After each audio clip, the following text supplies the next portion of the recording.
1912, the unsinkable Titanic disappears beneath the frigid waters of the North Atlantic. When you call it unsinkable, it is as if you are tempting the gods. 1985, after years of searching, explorers discover the wreck broken in 2 sections.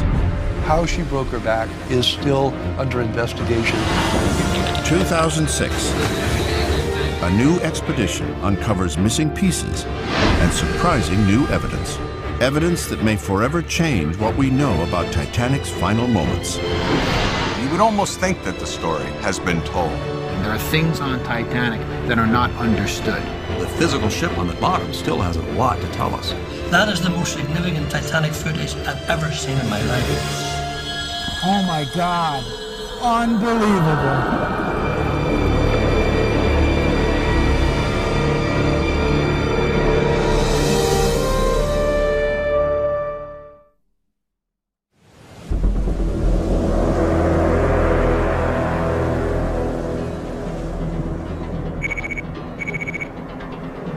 August 2005. From the easternmost point of Canada, a unique expedition is getting underway. This Russian scientific research vessel, the Keldysh, is one of the few ships in the world equipped to explore a region as dangerous and inaccessible as outer space, the ocean depths. 2.5 miles down. The Keldysh's destination, 360 miles to the southeast, looks just like anywhere else in mid-ocean. But miles below lie the remains of an object that has excited the popular imagination for nearly a century.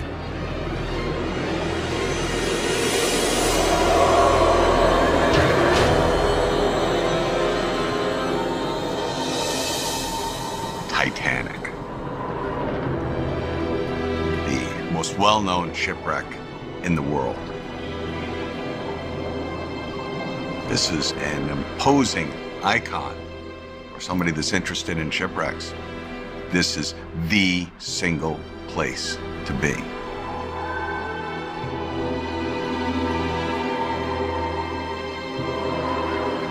It's not the deepest shipwreck. It isn't the shipwreck that had caused the greatest loss of life. But yet, it stays in the public consciousness. Everyone knows of Titanic.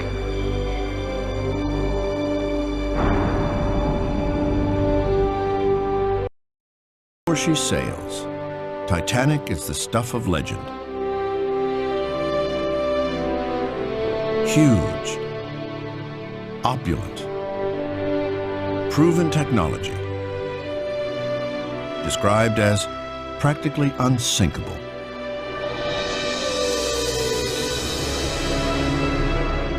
When she does sink, Titanic becomes mythic.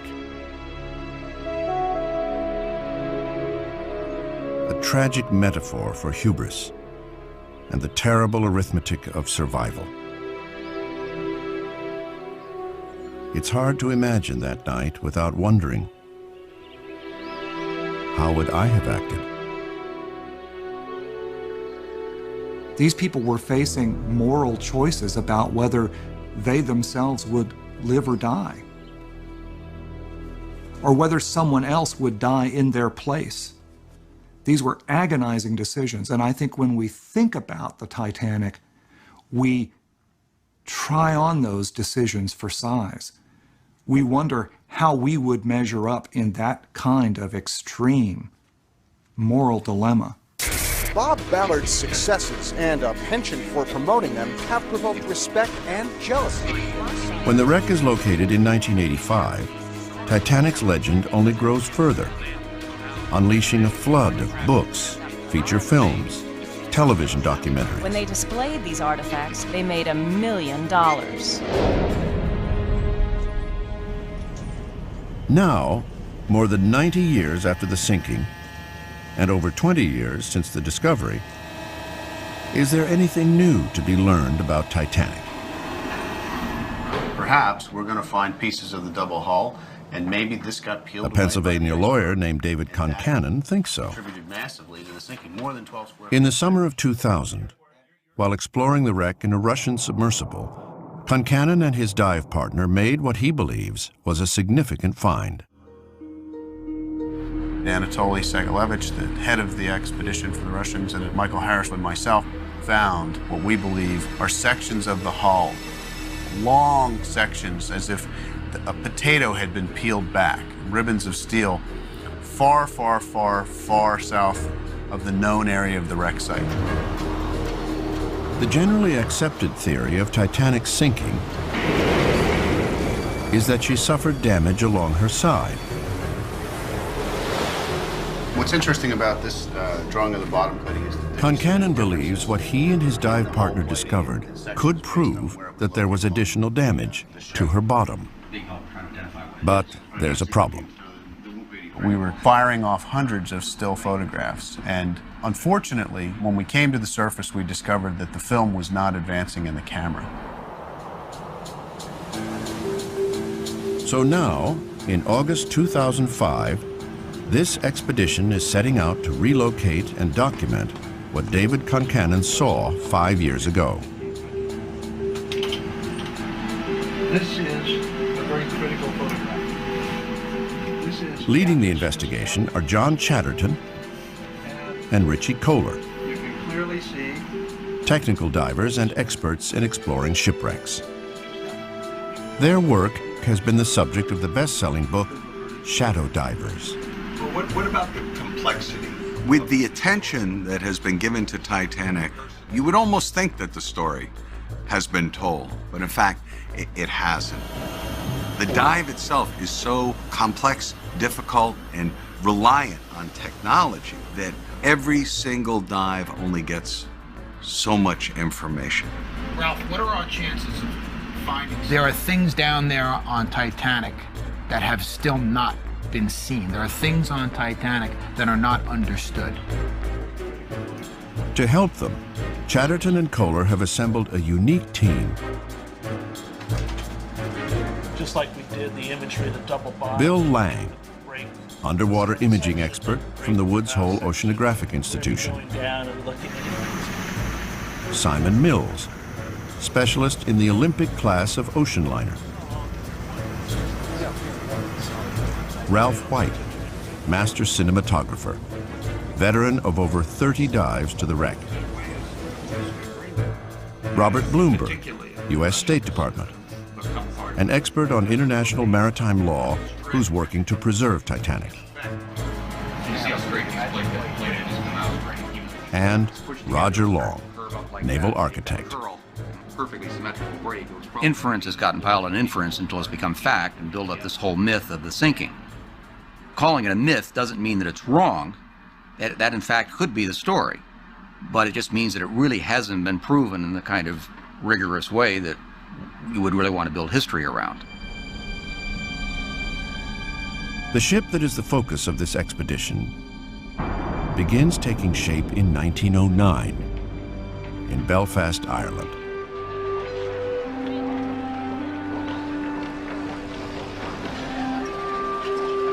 But Titanic's real roots lie in America, the land of opportunity.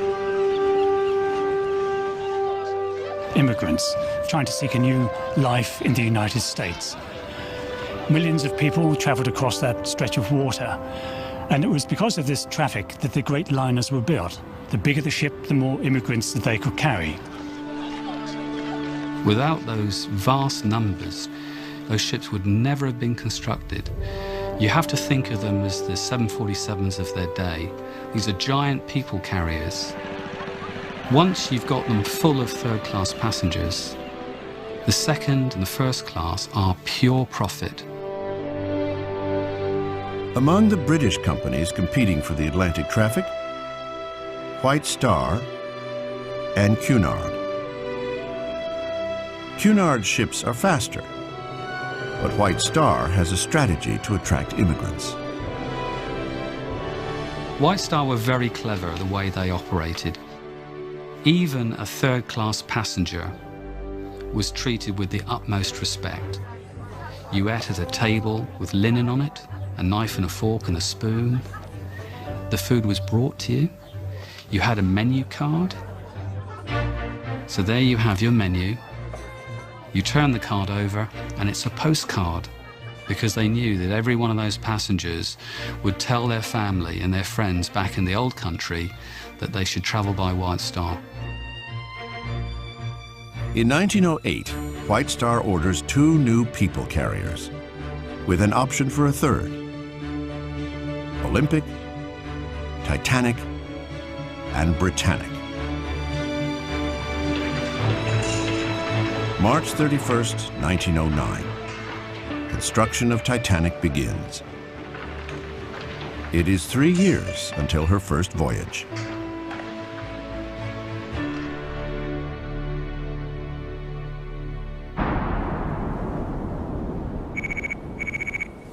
Aboard the Keldysh, an hour after departure. This expedition, and they're just looking forward, have just real... As the team starts their first formal meeting with the Russians, everyone knows the key player is the scientist in charge of the Mir submersibles, Dr. Anatoly Segalevich. I would like to say welcome on board our ship. I hope this quite short operation... Anatoly's greeting is polite, but he has bad news. A storm in the North Atlantic is gaining strength and heading for the wreck site. There's no time to spare. And I think that we have 3 double dives. I think that we will do it during... Only 3 dives. The team had been counting on more. Thank you very much. Thank you. I'll see you tomorrow. Have a nice day.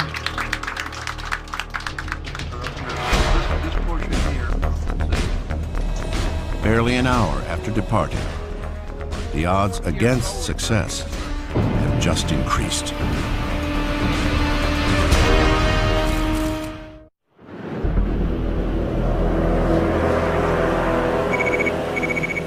Day 2 of the expedition. Nearly halfway to the wreck of Titanic.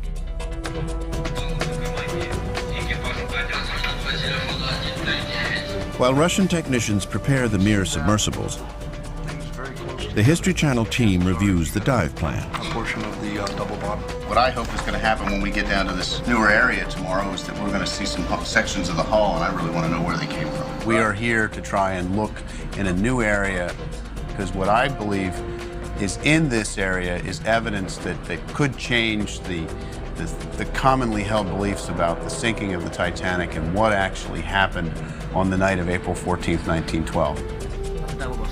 5 years ago, David Concannon sighted a piece of steel that he believes is part of Titanic's bottom hull, torn off by the iceberg. David believes that there was more to the sinking of this ship than just the damage along the starboard side. He passionately believes the ship also hit something on the bottom side.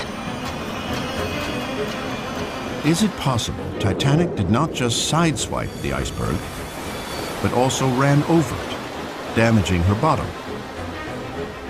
Think of them as planks. Yeah. The tops of the sides. It's a scenario known as the grounding theory.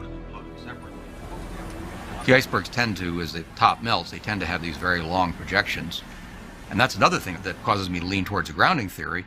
It would be very surprising if there wasn't something under that iceberg for them to ground on and to damage the bottom. If there was any inner bottom damage at all, then everything that we've known and believed about the collision is wrong. So our goal is to somehow, some way, get back to this location where David Concannon dove in the year 2000, document it with film and video, and then see if we can link that to the rest of the shipwreck. To do that, the team, led by wreck divers John Chatterton and Richie Kohler, will need state-of-the-art technology, the Mir submersibles. Dr. Anatoly Segalevich, in charge of the Mirs, gives them an orientation.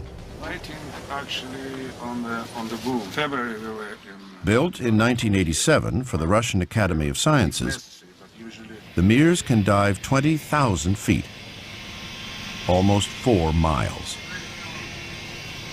25 feet long, 12 feet wide, the Mirs carry power and hydraulic equipment, thrusters for maneuvering, remote manipulator arms, and high-definition cameras in watertight housings. Inside, a pilot and 2 observers, plus gear for navigation, life support, temperature monitoring, and a few low-tech accessories. Here they usually put some pee bottles. That hasn't changed much over the years. Every inch of wall space is covered with the tools that we're going to need to get the job done down there. Everything is very utilitarian. Everything serves a purpose. There's nothing that's really for creature comfort.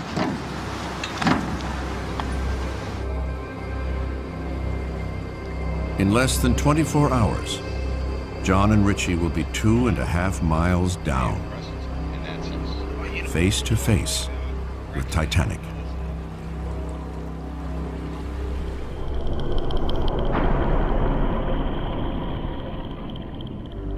As Titanic's design is taking shape, White Star plans plenty of luxury to attract passengers. But they're not ignoring safety. Titanic was as safe as any other vessel in the world in 1912. The watertight bulkheads were of the most modern and certainly of the highest quality. Everything about that ship was done to first-class specifications. Titanic is designed with 16 watertight compartments, plus a double bottom. She was described as a 2-compartment ship, which meant if any 2 of the compartments were flooded, she could stay afloat. And in fact, if she was flooded in 3 or even 4 compartments, she could stay afloat. The hope is that even if she starts flooding, she can function as her own lifeboat, remaining safely afloat long enough for help to arrive. In June 1911, both a Belfast newspaper and Shipbuilder magazine, a trade journal, described Titanic as practically unsinkable.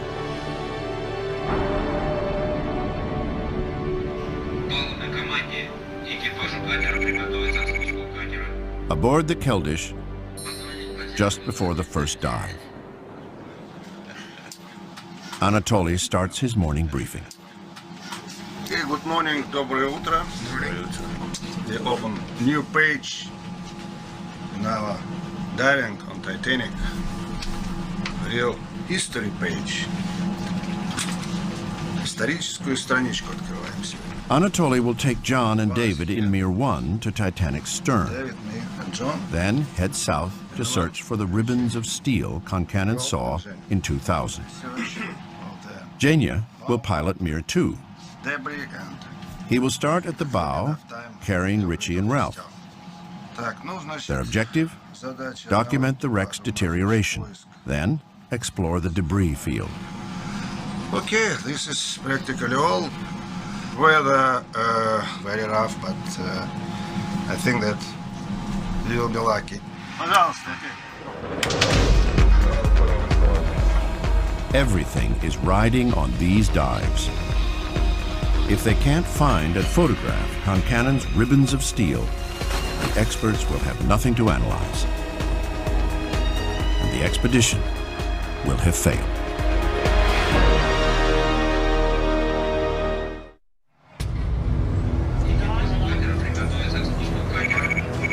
Day 3 on the Keldysh. The first dive is beginning.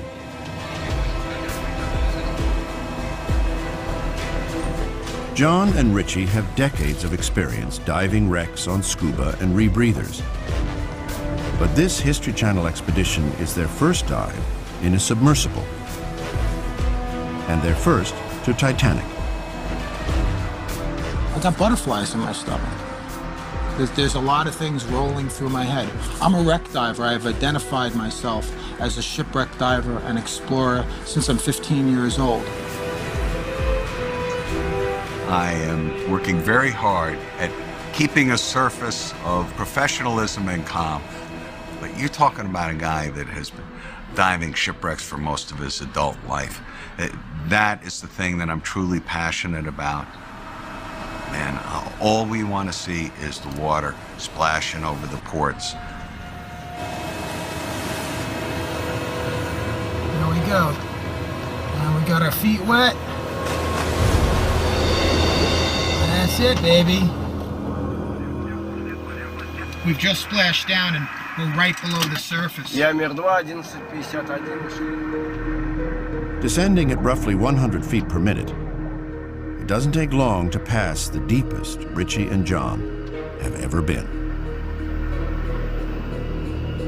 750 meters.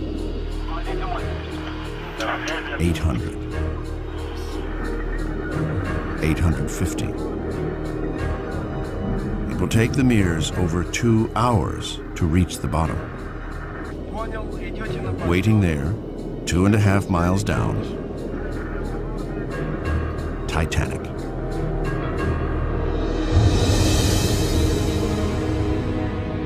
Almost immediately after she sinks, the wreck of Titanic begins inspiring curiosity and fantasy. Finding the Titanic has been many people's dream. 2.5 miles down in the middle of the Atlantic, it's an extraordinary technological achievement. But yeah, people dream.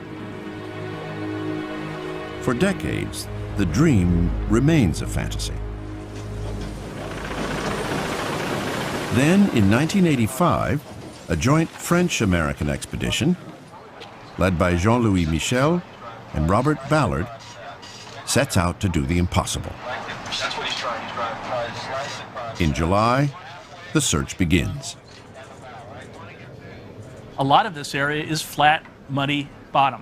So what we were experiencing were days upon days of seeing nothing but mud. So people would get very excited if they saw a rock or a fish. We had been at sea 56 days. Morale was low, everybody was pretty disappointed.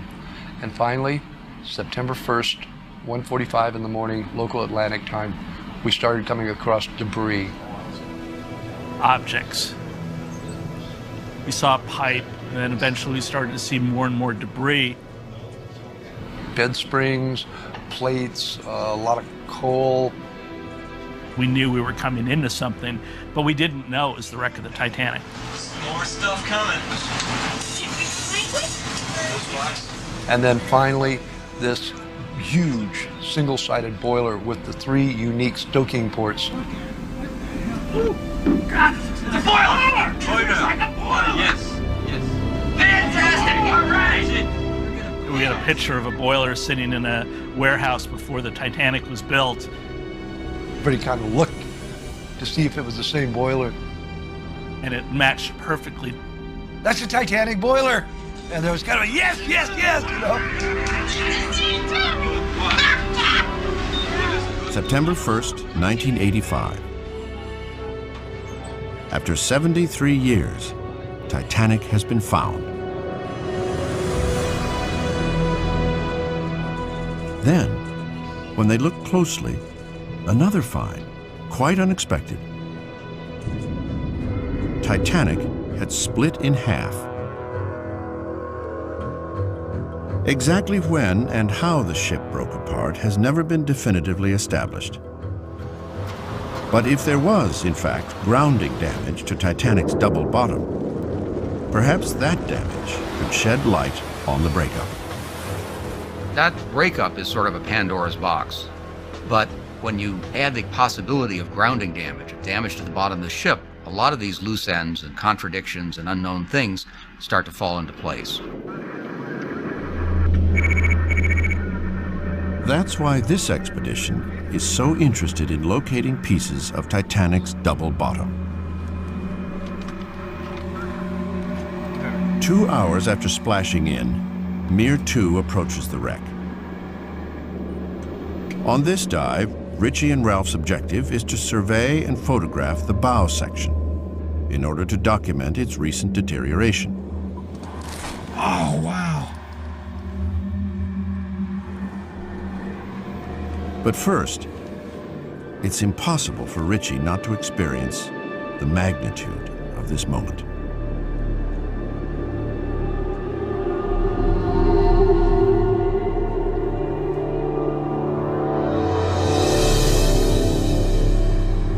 Oh my God. Unbelievable. Unbelievable. Look at that.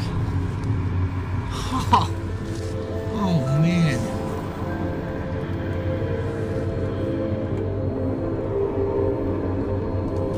Oh wow. And that's one of the cranes for picking up the anchors, correct? Yeah, that's it right there. Oh my God. Look at that. Look at that. The wreck site of Titanic occupies more than a square mile. The bow and stern sections are about 800 meters apart. The bow pointing north, the stern south. The bow, though damaged and deteriorating, still reveals recognizable features.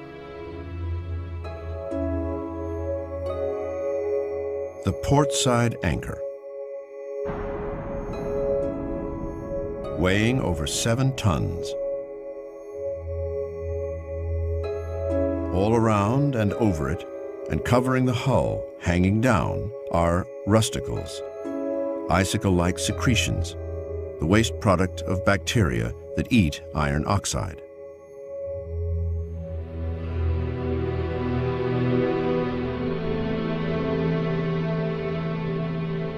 Anchor chain.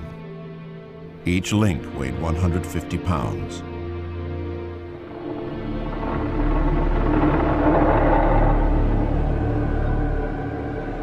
The forward cargo hold, its hatch cover long gone.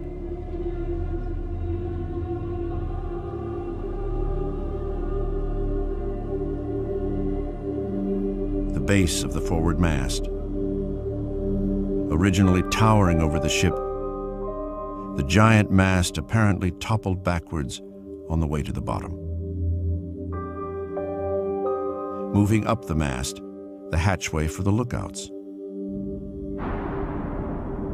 After climbing up through the mast, they would emerge here to stand watch in the crow's nest, now gone. From this spot, lookout Fred Fleet saw the iceberg.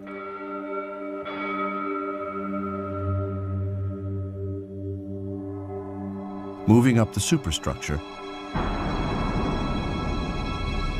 memorial plaques left by visitors litter the bridge. Behind them, the remnants of the ship's wheel. The wood is long gone, but the bronze housing and gears of the telemotor remain.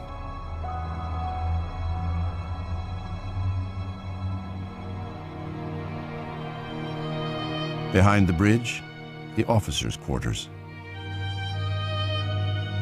Captain Smith's cabin and his bathtub.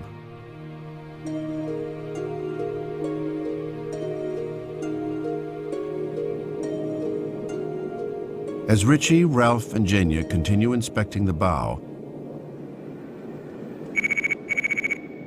a half-mile away, Mir 1 is heading south, searching for David Concannon's ribbons of steel. I remember some of these big bowls. We saw a big cooking pot. Everything this expedition is hoping to accomplish depends on their success.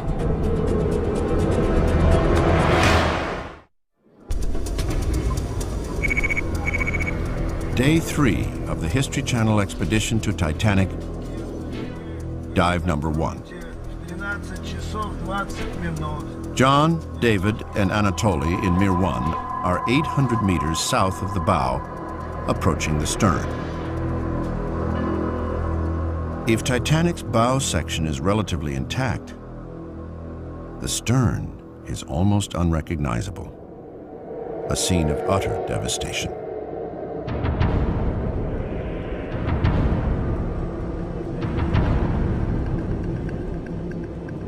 Only a few features are still intact. At the edge of the break, clearly visible, the double bottom.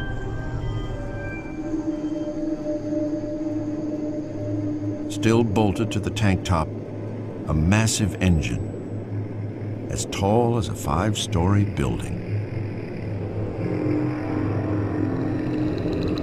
The huge propellers. On the blade of one, number 401, the yard number assigned to Titanic by her builder, Harland and Wolff.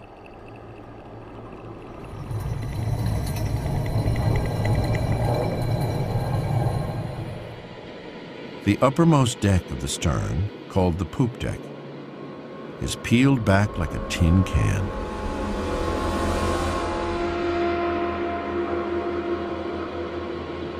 Alongside it, shredded remnants of the top edge of Titanic's side.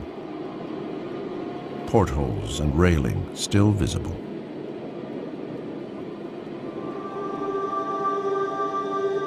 Completely gone is the docking bridge, where an officer would have stood to guide Titanic's stern in toward the pier as she arrived in New York.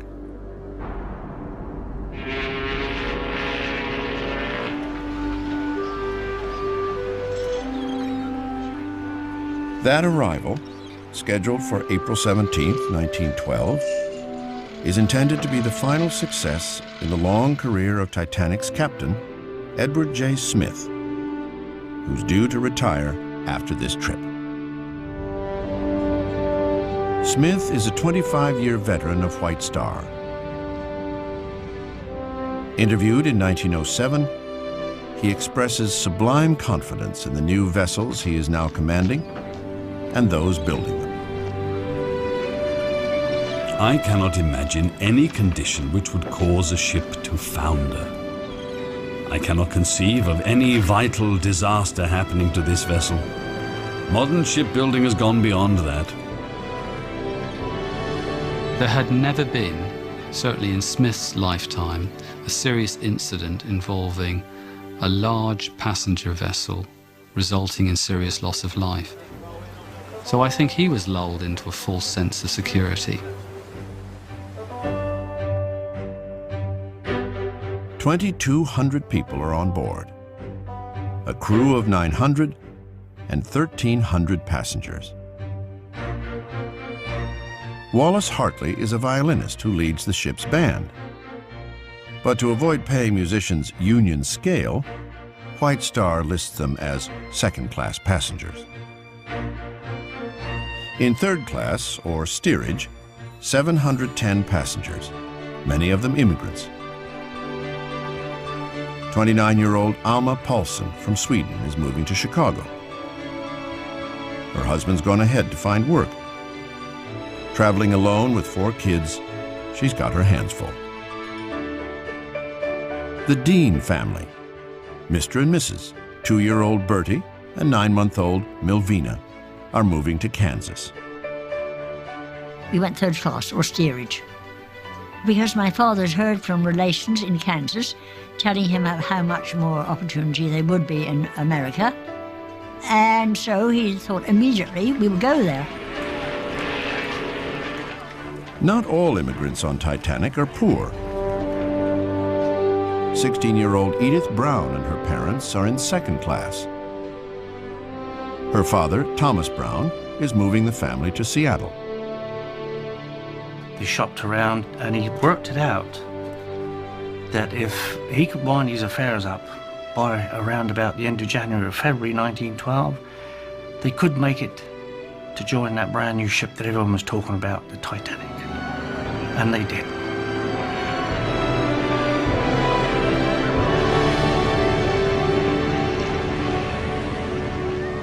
April 10th, 12 noon. Titanic departs Southampton, England.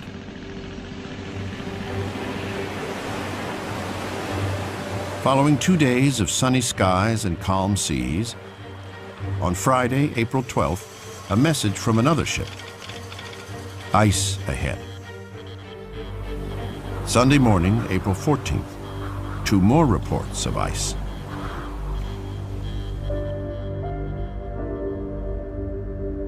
The ice these ships are seeing began as snow in Greenland 10,000 years earlier.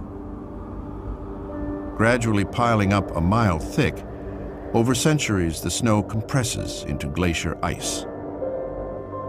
Ever so slowly, it inches its way down to the sea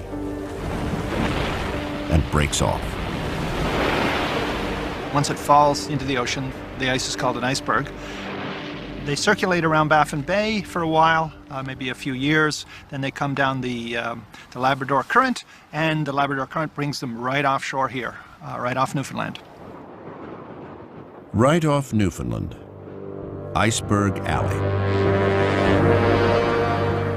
Once it reaches here, the 10,000-year-old ice has only weeks to live.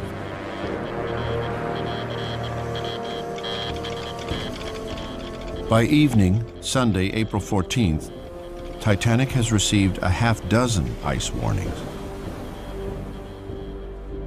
Put together, they indicate an enormous belt of ice stretching for miles.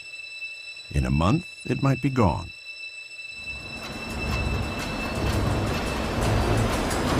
But this April night, it lies right across her path.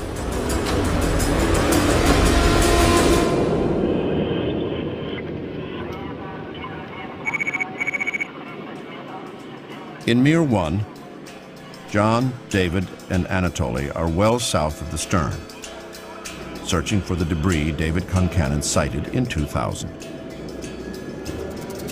If they find it, it may prove Titanic suffered previously unknown grounding damage. Mir 1, this is Mir 2. From Mir 2, an anxious Richie checks in. You know I'm dying to hear. Did you find the ribbon of steel?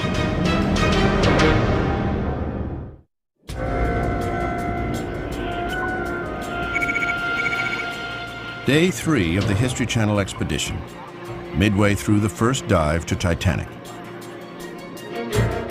In Mir 1, John, Anatoly, and David Concannon are well south of the wreck, searching for the ribbons of steel Concannon saw in the year 2000.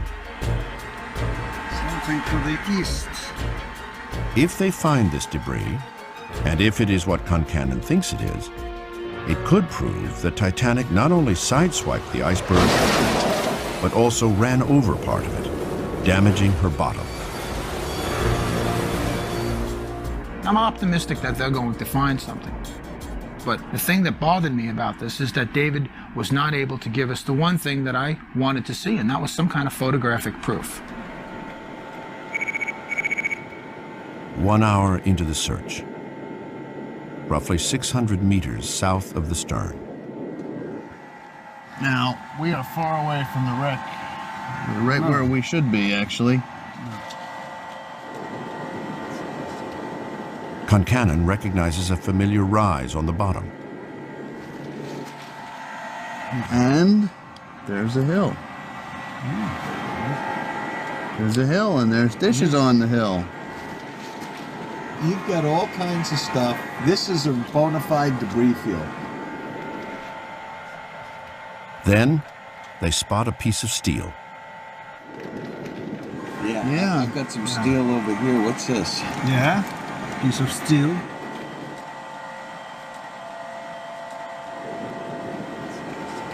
This is something. Yeah, there's a big piece of steel. Woo! Yeah, right. I was not crazy. This is the big boy. This is what I was thinking. But something isn't right. Concannon thinks it's the same location. There is a piece of debris, but it looks nothing like ribbons of steel. Right where we said it was, but what is it? doesn't look to me like double bottom, but that's It's a boxed out beam of some sort. It becomes clear. Whatever this debris is, it's not giant ribbons of steel, and definitely not part of Titanic's double-bottom hull. it looks like where we were before, but we really don't know. Now, this doesn't make any sense.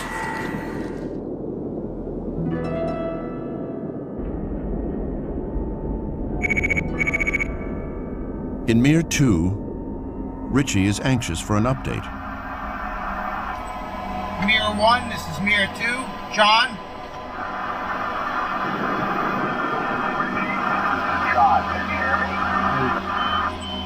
Yeah, John, I read you loud and clear. You know I'm dying to hear. Did you find the ribbon of steel? Negative.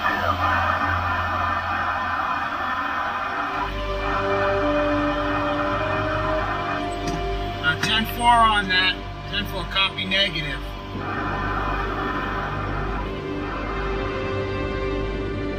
Perhaps Concannon misjudged what he saw in 2000. Or perhaps this isn't the location. You see it out there, John? It's near the edge of the hill. We got down to that area. The hill was there, the metal was there, the ribbons of steel that I saw before we missed, which is they weren't where I thought they were, or we missed them entirely. Some people would say that not finding the ribbons of steel would be a bust. I don't look at it that way. I think that anytime you look outside the box, you expand the search, you're going to have to look at a lot of mud bottom. You're going to have to look at a lot of empty areas to find stuff. Nevertheless, now they've only got 2 dives left to find what they came for. The pressure is on.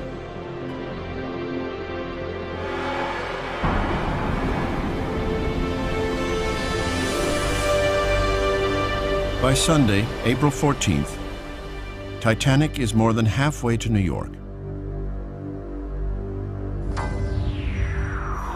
In second class, David Haseman's mother, 16-year-old Edith Brown, is having the time of her life. She was thrilled to bits. They'd shopped around and bought her all these new dresses and hats and things, and she was hoping there was going to be dancing on board and what have you. And she was looking forward to it.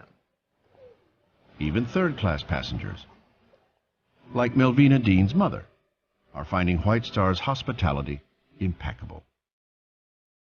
Well, she seemed to be quite happy with it. She thought the accommodation was quite good.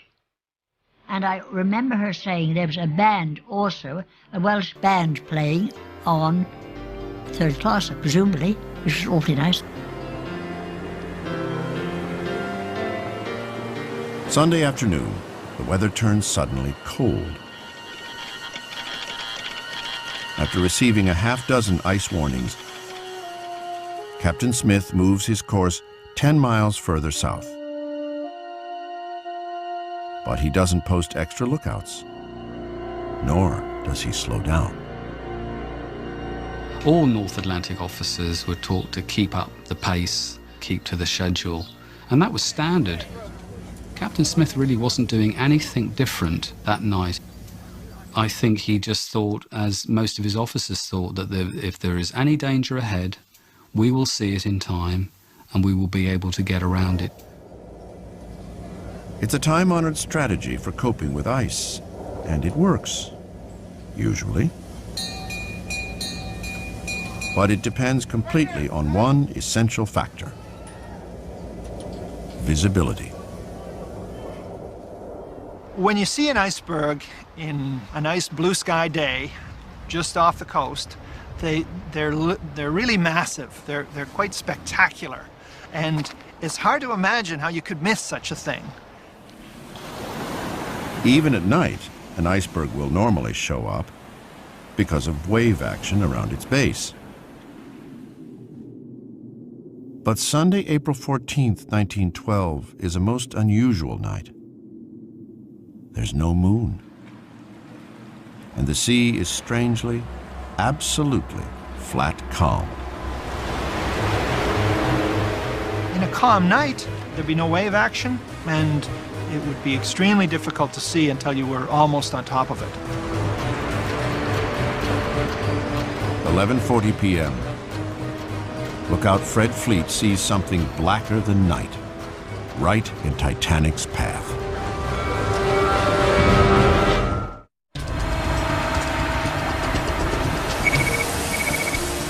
Day 3 on the Keldysh. The first dive is ending.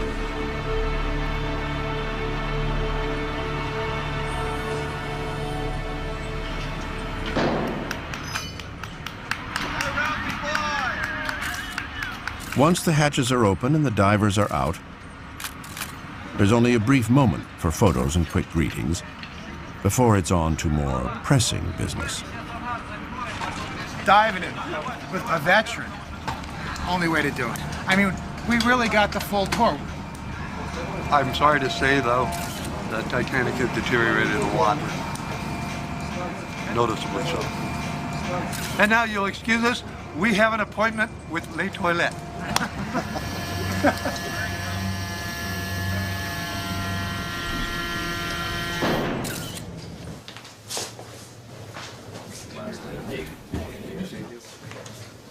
After taking care of business, the team debriefs. Everyone wants to hear what happened with the ribbons of steel. Good job of documenting it. It didn't look like double bottom to me. It looked like a box beam, but I couldn't nail it down. A good portion of it is buried. But the failure to find Concannon's ribbons of steel is a major disappointment. continue. But continuing further south, John reports they did find an intriguing trail of debris. It seemed to us like a relatively narrow corridor of debris, specifically coal. It literally is a trail that leads you right to the stern of the wreck. It's like a runway. A narrow trail, mostly coal, extending nearly a mile south of the stern. Dribbling out of the ship, or was it pouring out of the It seems to imply Titanic may have traveled a good distance with a sizable hole in her. This thing had to be opened from the bottom, thousands of feet away. Yes, and because of the heavy objects that came out that we know would have gone virtually straight down, those are all up near the bow and the stern. So this is a long distance for her to have floated with a hole in her. No, I think what I'd like to do is sort of give an idea of the drift of the coal. But The trail of coal is interesting, but no one's sure of its significance. We then quickly moved up onto the wreck. When the talk turns to Richie and Ralph's dive, what they report is less confusing, yet more emotional. And then came up and followed the main mast up right onto the bridge where we looked at the telemotor. From there, we could actually see all of the, I'd call it pollution. I mean, everybody and their sister has to drop a plaque up there, and it detracts, I think, from the wreck site. The next most dramatic visual for me is to come onto the stern, because for me, that's where the human story of Titanic is. That's where people fought for their lives. It's a very emotional thing. Although that's not going to help us in our search, that is a moment. That's my moment on Titanic.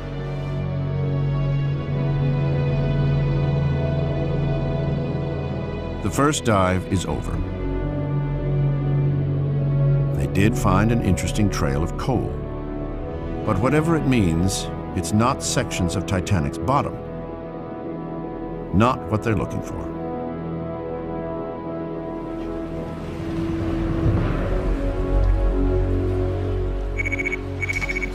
The question is, which is the forward end? The next day, the team splits up.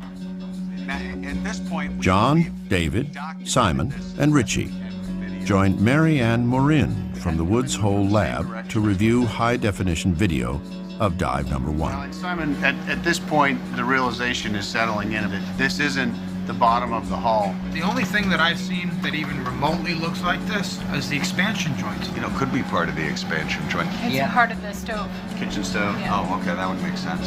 While they're doing that, Roger Long and Ralph White will make a second dive in the mirror. Their objective?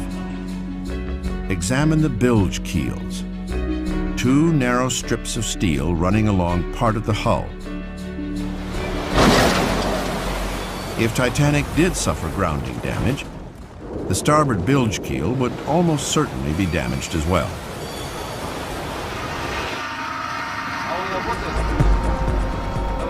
If this dive finds damage on the bilge keel, it will be strong evidence to support the grounding theory.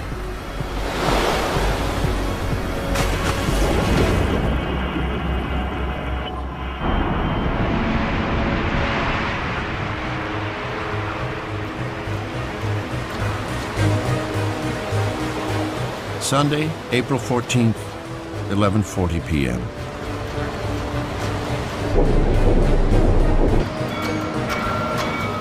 Lookout Fred Fleet sounds the alarm. Iceberg, right ahead.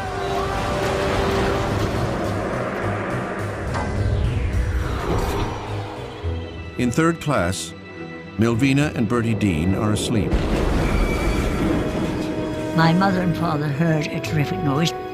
My father went up on deck to see what it was, came back and said apparently the ship had struck an iceberg, get the children out of bed and on deck immediately.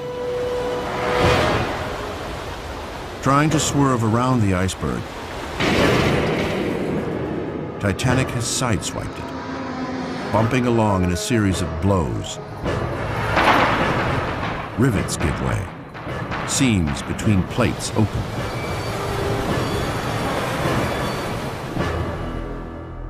The exact nature of the damage will never be known, but eyewitnesses are very clear. There were two very long, detailed inquiries. People saw water coming in along the starboard side, and they were quite clearly able to work out what had gone wrong in that section of the ship. But was that the only damage? Buried in the 1912 inquiries, there is other evidence which points to a mystery that has never been solved. An hour and 40 minutes after the collision, water is coming into boiler room number 4, not from the side, but from underneath, up through the floor. Could this mean there was bottom damage? Now, boiler room number 4 was not damaged by the side damage from the iceberg. Therefore, that could indicate that there was additional damage beneath the double bottom. Was Titanic's double bottom damaged as well? The mystery remains unsolved. But either way, she is already doomed. Few on board realize it, but Titanic has barely 2 hours to live.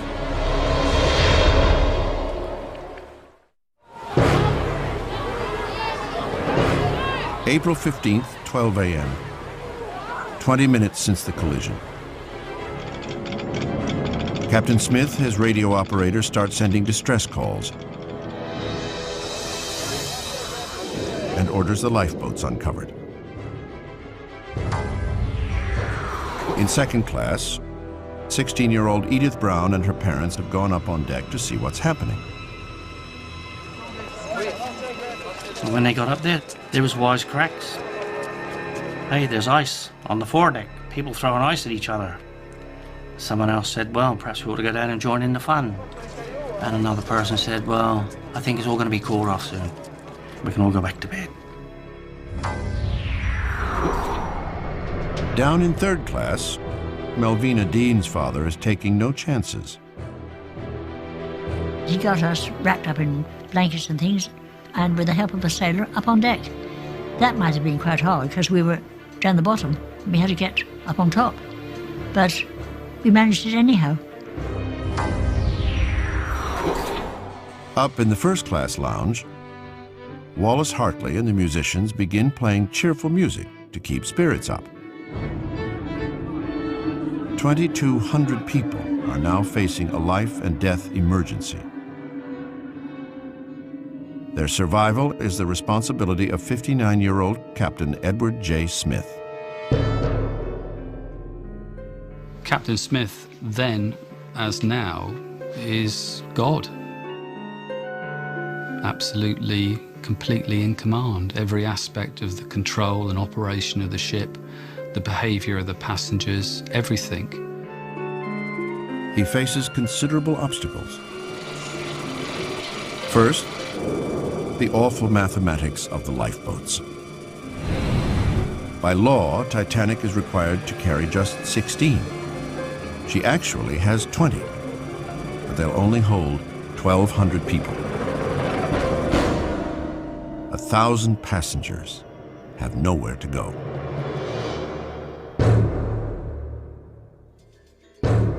Smith must organize crew and passengers, load 1,200 people into 20 boats, launch the boats, and do it all in 90 minutes.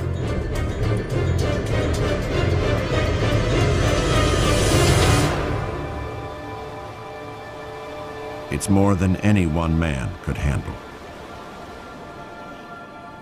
After the collision, there aren't all that many reports of Captain Smith. He's probably suffering a great deal from shock, but he was in a position where he should have been able to take command and give very succinct orders to his officers. Confusion builds as lifeboats are loaded, then launched. Because I was so small, I was in a sack, and my mother realized that she had me, but not my brother. So she had more to worry about. Obviously, my mother couldn't do anything in a lifeboat to stay where she was, trying to keep me warm. It was so bitterly cold. There's no consistency. On the starboard side, First Officer Murdoch orders women and children into the boats first. But if no more are standing there, he allows men. To port, Second Officer Lightoller says women and children only. Titanic was a floating microcosm of 1912 society.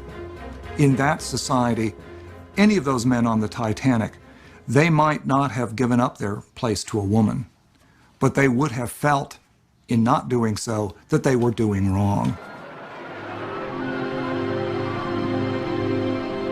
My mother always said she's never seen her father look so sad.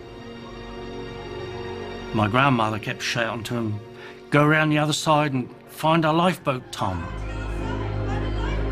But he never moved. As they lowered away, he just cupped his hands together and he said, "I'll see you in New York." Never took his eyes off him. Like many other men, he knew he wasn't going anywhere that night. And those were the last words they ever heard him say. No one seems to realize the boats can be launched fully loaded. 12:45 a.m. The first boat, number 7, leaves, with 37 seats empty. Over the next 90 minutes, the tragedy multiplies. Number 3, 33 empty seats. Number 5, 28 empty. Number 6, 37 seats empty. Whatever way you look at it, there are unnecessary deaths. Doesn't matter whether there weren't enough lifeboats on the Titanic to start with. Captain Smith allowed lifeboats to be launched from the Titanic that were not filled to its stated capacity. That is an absolute failure of duty. By 1:30 a.m., the water has reached Titanic's name at the bow. Up in the wireless room, the radio messages are growing increasingly desperate.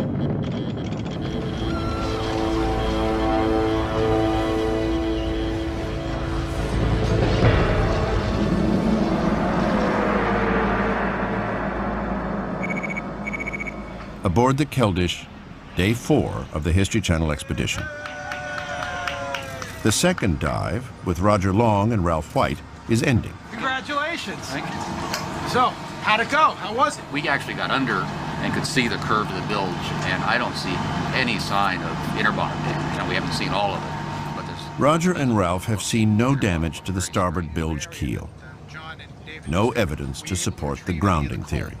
Well, listen, let's get you a couple of minutes to catch your breath. And there's more bad news. Tropical storm Irene has gotten stronger. It's now a hurricane and getting closer.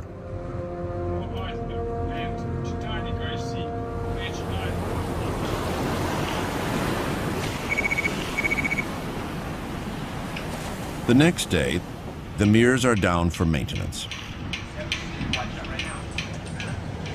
This just sits in a U-churn. The grounding theory, the original reason for this expedition, seems dead. This really weights the balance against the bottom damage theory. Now, where do we go from here? Interspersed with heavy pieces of debris. But where do we With go only first? one dive left, Bill Lang suggests a new direction. Really been out there to do a thorough investigation. There's a lot of heavy debris to the east of the stern. There's some large holes in the 85 and 86 survey in that area. I mean, big enough to hold some major pieces. So, I mean, even though that area was surveyed, It's an area that hasn't been studied. so there's potential for some. When we look at the area east of the main body of wreckage, it was originally side scanned in 1985, 1986 by Woods Hole. But exactly what's out there, they're not sure. There may be some chunks out there. There could be a big piece of inner bottom. There could be a big chunk of hull. Spending the last dive on the rarely explored area to the east is a gamble. It could be a gold mine or a dead end. We could go down there and completely waste an entire day with 2 mere submersibles. So, yeah, there is a significant amount of risk in doing what we're doing, but this is the way it works in exploration. It's their last chance. The ultimate success or failure of the expedition is riding on this final dive.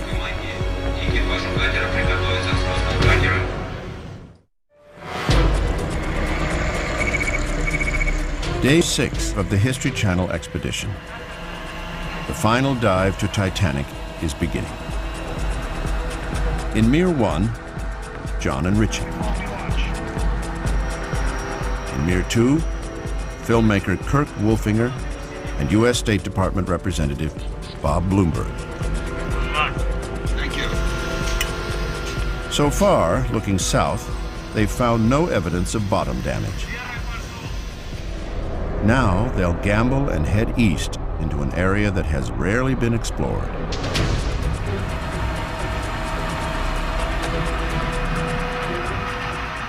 I've been involved with many expeditions out to the Titanic, and what I feel really fortunate about being on this expedition is that this expedition is not just looking at making a documentary, but it's looking at trying to solve some questions.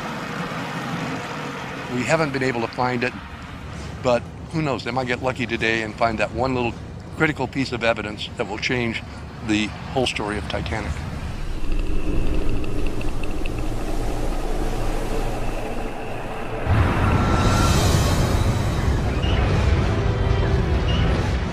April 15th, 2:05 a.m.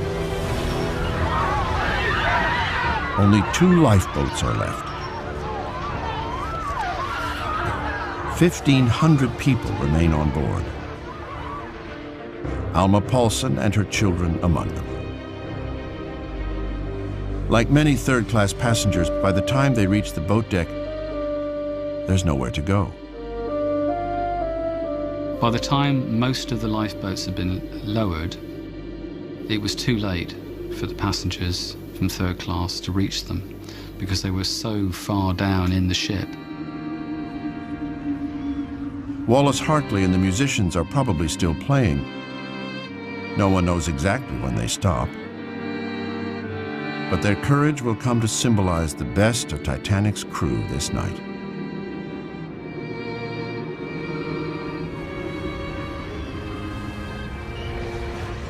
At 2:10 a.m., help is on the way.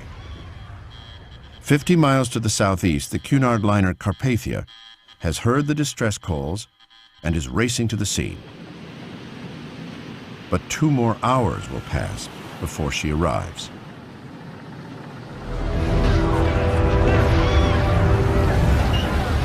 At 2:15 a.m. According to some witnesses, including Edith Brown, Titanic's stern rises higher. Terrible sounds begin. Booming noises, thunderous noises, the smashing of glass, huge amounts of foam and spume coming up. All these screams and cries and so on. She and her mother turned their heads away. They couldn't handle it. It was just too much to endure. In this final moment, a lasting controversy is born. Some claim the stern rises steeply and Titanic breaks apart. Others deny it. For 73 years, the breakup remains unconfirmed. And even today, the details are uncertain. Regardless, at 2:20 a.m., Titanic's stern slides beneath the waves. 1,500 people end up in the water.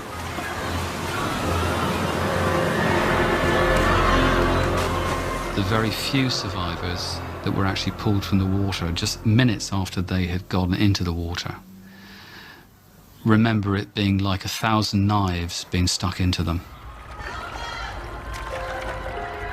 Despite cries for help, almost none of the half-empty lifeboats go back to pull survivors from the water.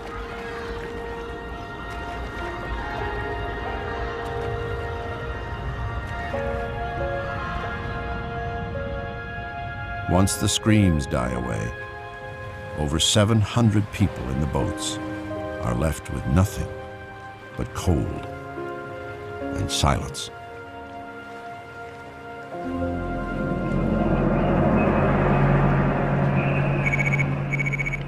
Aboard the Keldysh, the navigators track the Mears on their final dive to Titanic. For the History Channel team, the waiting game continues.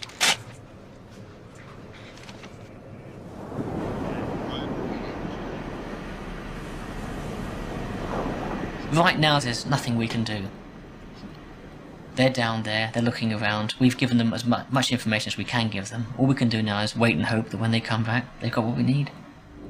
7 meters. Okay, we're 3 feet off the bottom. Right over here we got something. Do you see objects? Oh yeah, I see something now. Yes. Okay, yeah, look at that, huh?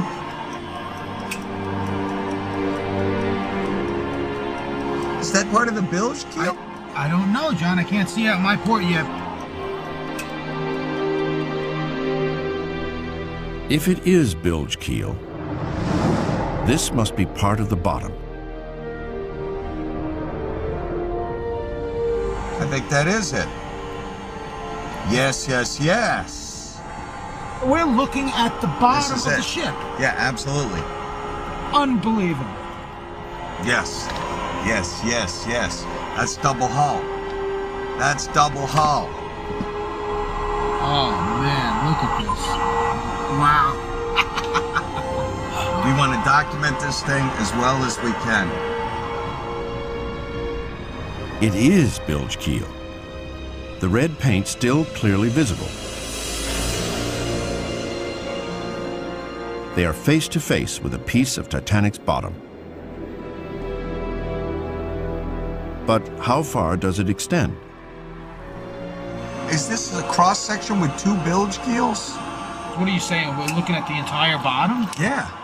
The only way you can prove that right now is if we have him turn around and go back over the other side. Okay, yeah, so let's follow it around. Let's follow it around. If they follow the edge all the way around and find bilge keel on the other side, that means this piece is a complete cross-section, spanning the entire width of Titanic's hull, bilge keel to bilge keel. Here's the keel. Oh my God, John, that's the keel. Yeah. This is the keel of Titanic. That's the center of the wreck. Oh yeah. Look at that. There it is. The center keel, structural spine of the ship. They keep going. Oh wow, John, maybe you are right. This is a cross section. Wait, it's coming into focus. And wait. And there's the other bilge keel. We've got all the double hull in there. Oh my gosh. This is the entire bottom of the ship. The entire bottom from port to starboard. Yes. It's an incredible piece of evidence. A huge, intact piece of Titanic's missing bottom. Ritchie reports their sighting to the Keldysh. We've confirmed the presence of a bilge keel on both ends. This is an entire section of the bottom of Titanic.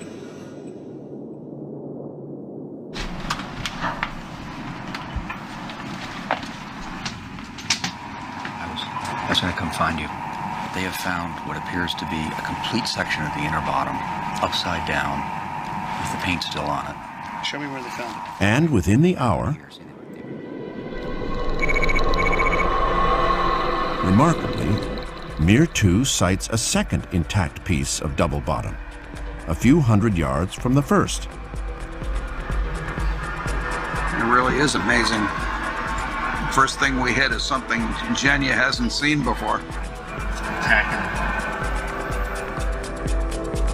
On the final dive, they found what they were looking for. 2 pieces of Titanic's missing bottom. Now, the real work can begin. You're looking at the turn of the hull. Yes. Months of analysis back on land. The question is, what will this evidence reveal?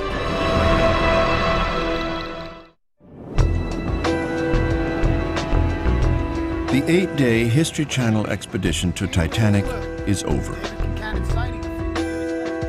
Phase 2 now begins, trying to unlock the secrets hidden in the steel. I would say when the ship sank, that piece. For the next 4 months, the team splits up.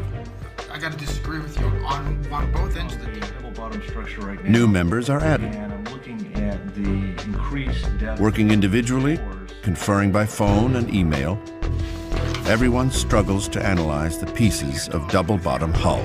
Was down in the mirror when we were actually looking at these. That is totally awe-inspiring. That is the most significant piece of Titanic footage I've ever seen in my life. In October, the first revelation emerges. Working from the underwater video, marine artist Ken Marshall creates architectural scale drawings of the pieces. The broken edges line up perfectly. These 2 hull sections were once one. Together, they account for almost 70 feet of Titanic's bottom, located just beneath and aft of the 3rd funnel, right where she broke apart. These pieces are the best forensic evidence engineers and marine architects have ever had to understand the breakup. The one thing this expedition did very well was go down and record the edges so we can see exactly what the shape of the steel at the moment it separated. And we can see places where things were pushed together, places where things were bent. And if we can go back and fit all of those pieces together, we may be able to sort of run the movie in reverse and come up with a very good explanation of exactly how the ship came apart.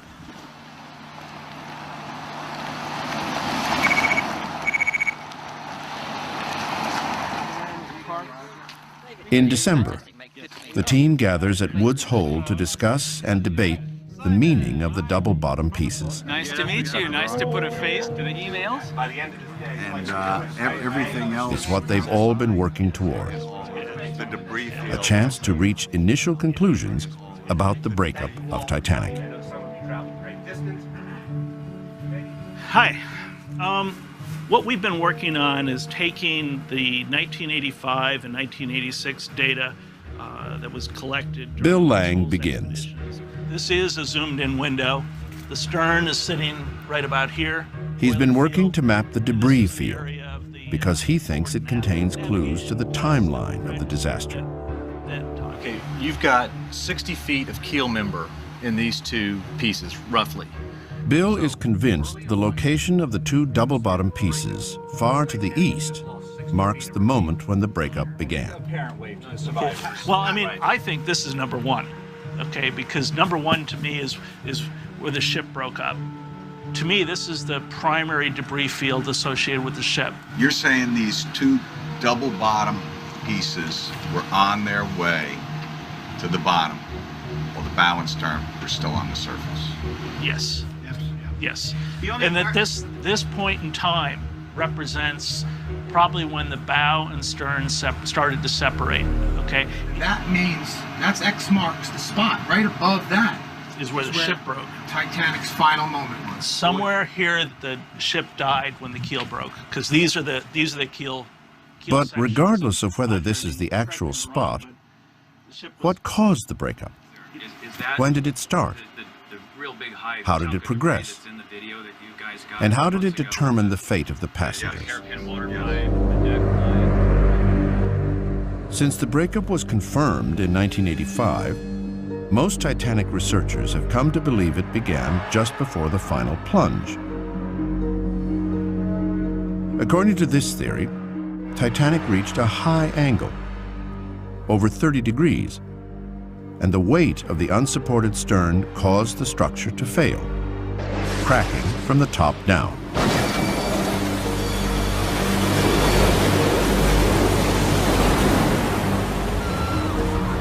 Though it had to be terrifying, passengers would have known that the end was near. The ship was starting down, and in moments, they would be in the water. Well, when I first started reviewing the videos and the data that the History Channel expedition brought back, the only thing I could conclude was... But to Roger Long, the expedition's findings suggest the timing of the breakup may have been different, and the angle shallower. The steel doesn't lie. It doesn't protect reputations, it doesn't have false memories, it never forgets. And as we've looked at the steel, no one thing, but all these little indicators seem to point to the shallower angle. We all agree that the stern broke off because it was lifted, and the weight of the water and the weight of the stern working against each other, the ship was being bent like this. And when you bend a long structure like a ship or a girder, the top of it stretches and gets longer, and the bottom gets pushed together. So you've got tension at the top and compression at the bottom, and somewhere in the middle. Roger believes if the stern snapped off at a high angle, the edges of the break would be pulled apart at the top and pushed together or compressed at the bottom. But the broken edges of the upper decks of Titanic's bow section don't seem just to have pulled apart. They're mangled and bent steeply downward. And the edges of the double bottom that should be crushed and compressed instead appear cleanly broken off. If it broke from this high angle, everything up the top side should be quite clean and straight, and all of the chaos and the jumbling and the crunching together should be down at the bottom. And we see exactly the opposite. And furthermore, if it crashed off like in the movie, everything would have separated and we wouldn't have seen this evidence of all these pieces being mashed in on themselves and twisted and so forth. So the key point is that something interrupted the breakup. Roger now thinks that the breakup began at a shallow angle, perhaps as little as 11 degrees. and progressed in 2 stages.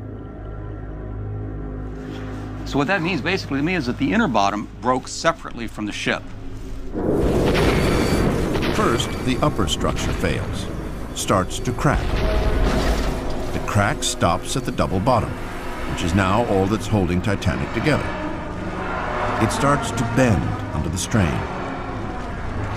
Then the sides separate. The double bottom starts to fail. Tons of water pull the middle of the ship down, bending Titanic the other way. Upper decks are compressed and mangled together. The bow heads for the bottom. The stern is the last to sink.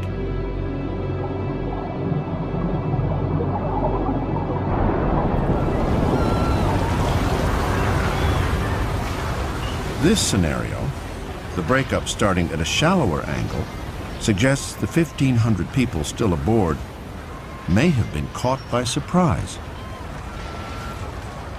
Ultimately, it's a very different human experience because this whole question of hope comes in. That people are on board a ship that appears to be not sinking very fast. And it was very reasonable at that point to believe that it might float for a considerably longer period of time. So if we accept that the breakup happened at this point, this early breakup, I think we come inescapably to the conclusion that the breakup was not something that just happened as the ship made her final plunge, but the breakup caused the final plunge. The breakup determined when the ship sank, and therefore the breakup determined whether a lot of people lived or died. What you just stated there is backed up by personal testimony. The order of the launching of the lifeboats was very orderly. It appears that the crew had in mind that they had longer to get people off. They knew that the ship was going to sink, but that they might have more time than what it turned out to be. So there's crew members who actually state they did not think the ship was going to sink. They thought it would settle to a certain point and then it would stop sinking. I think that's what everyone was expecting, was that she would float as her own lifeboat until the Carpathia got there, until rescue ships arrived. Quite possibly could have overlooked this because people up here were concentrated on boats, people here were looking for If Titanic had floated longer, the few hours of extra time crew members hoped for might have made all the difference. And this is when Lighthauler, we believe, was washed off right about here, and he certainly wasn't looking at what was going on. It's barely 2 hours after the sinking when Carpathia arrives. Sunrise reveals an enormous field of ice and floating bodies. Mother said the worst she ever saw was in the morning. To see all these people drifting around their boat in an upright position with life jackets on, where the cold had been too much to sustain life. They were drifting all around the lifeboats. They were all frozen to death, all of them. 1,500 people have died.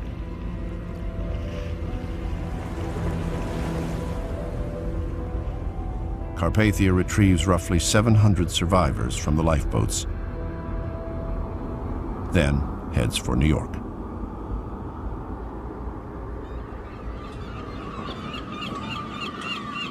When she arrives on April 18th, 10,000 people are waiting. A U.S. Senate investigation begins the next morning. In 3 weeks, a British inquiry will follow.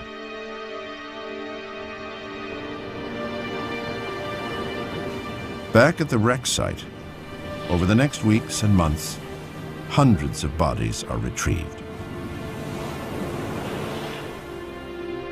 On April 25th, Alma Paulsson, the young mother from Sweden, is recovered. Another body located is bandleader Wallace Hartley. When he is laid to rest in England, thousands attend. The musicians' families receive tributes from all over the world. But from White Star's agent, they get only a bill. Money owed for lost uniforms.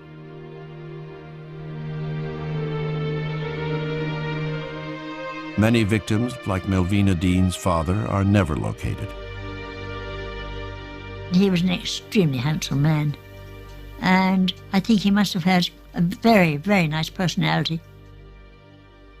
Some of the others, they found the bodies floating and that and all kind of thing, but he was never found.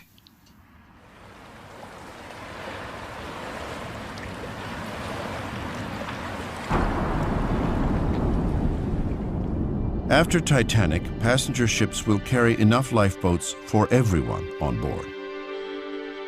And they will slow down in ice.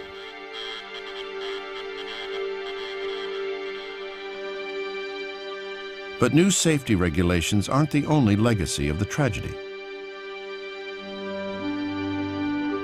Titanic was more than a ship. She was an idea, a symbol of pride and progress and human ingenuity. There was still enormous faith in technology. Here we are in 1912, and it seems as if the peaceful evolution of technology is going to promise greater and greater things for mankind. Today, the ship that was called unsinkable is dissolving away. Time and the ocean are completing what the iceberg began. Eventually, it will collapse upon itself.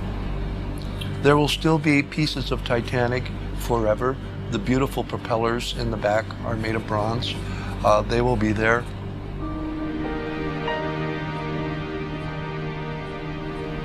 The telemotor gears, they'll be there. But someday, unfortunately, the Titanic will be a big orange stain on the bottom of the Atlantic. To protect the wreck, England, Canada, France, and the US have entered into an agreement to regulate artifact retrieval and prevent destructive exploration. In effect, the Titanic is a time capsule of what went on, both the rich and the poor on the Titanic, how they lived, how the ship was constructed. All of that is very important for future generations. The debris field remains largely undocumented. Perhaps other clues await future expeditions. And I'm wondering how that fits into your compression. And debate will surely continue about the meaning of the double-bottom pieces identified on this expedition. Even if it didn't need to be and Roger Long's theory of the breakup.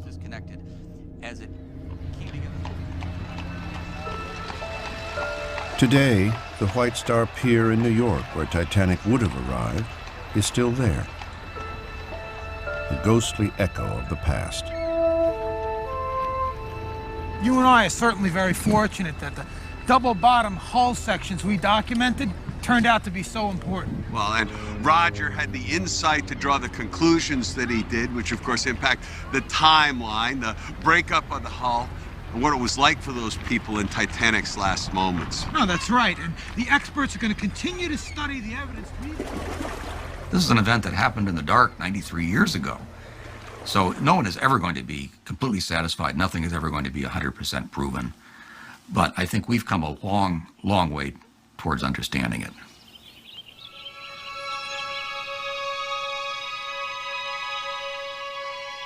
Even as the wreck disintegrates, the story of Titanic retains its hold on our imaginations, speaking to the worst and best in our nature. The tendency toward arrogance, the capacity for selflessness and grace under pressure.